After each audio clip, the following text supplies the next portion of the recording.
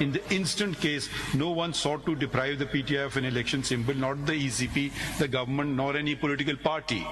Now, one of the things is when you don't hold an election, that's the result. You can do it tomorrow, election kar lein,